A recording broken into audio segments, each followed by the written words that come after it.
c'est le terrain de Niingle, à Danané, qui a abrité la cérémonie de reconnaissance aux populations tenue par les cadres de l'UDPSI, le samedi 19 février 2022. Une cérémonie aux allures de pré-campagne. Les bataillons du parti Arc-en-Ciel ont organisé une cérémonie d'hommage à la population de Danané, en remerciement de leurs suffrages exprimés à l'élection législative du 6 mars 2021 en faveur des députés Mélo Olivier et Naman Berni, et leurs suppléants.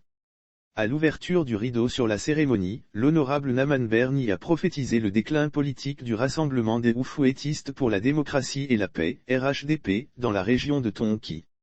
Lire aussi Côte d'Ivoire / dialogue politique, Mabry Twakeus fait un constat amer, je vous donne rendez-vous bientôt pour l'enterrement du RHDP à Danané. Il n'y aura plus de place au désordre dans notre région.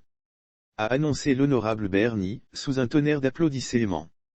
La mairie aux natifs. Le chef de troupe, le docteur Abdallah Mabry Twakeus, président de l'UDPSI, a tenu un discours musclé devant un parterre de têtes couronnées. Sans dissimuler ses intentions pour la gestion de l'administration locale, le fils de Bouéneux a annoncé ouvertement à ses adversaires leur échec à l'élection municipale de 2023. Mon quartier général sera bientôt à Danané, je veux pour Danané la paix. Je veux surtout pour Danané le meilleur. Aussi voudrais-je que vous compreniez qu'il est plus que nécessaire au fils de Danané de revendiquer la mairie de Danané.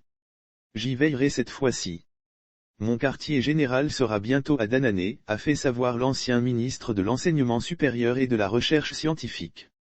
Dans son allocution, l'orateur est revenu sur la question de gestion des affaires administratives politiques aux autochtones, s'appuyant sur l'anecdote de la politique du bâtisseur de la nation, Félix Houphouët-Boigny.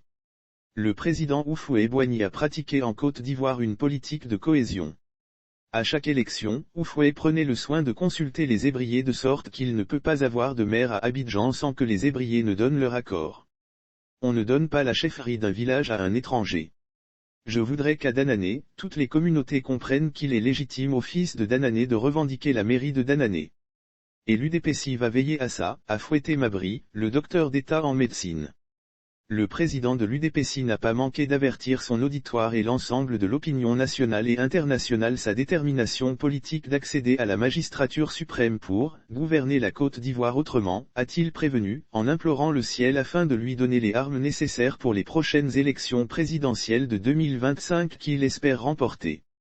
Lire aussi Afrique de l'Ouest. Situation au Mali, voici les propositions de Mabry Twakeus s'inscrivant dans la même logique. L'ex-parlementaire Dan Wallo, premier vice-président du parti de l'UDPSI, a indiqué que la mairie doit revenir aux filles et fils d'Anne. Je vous invite à tourner dos au nomadisme politique.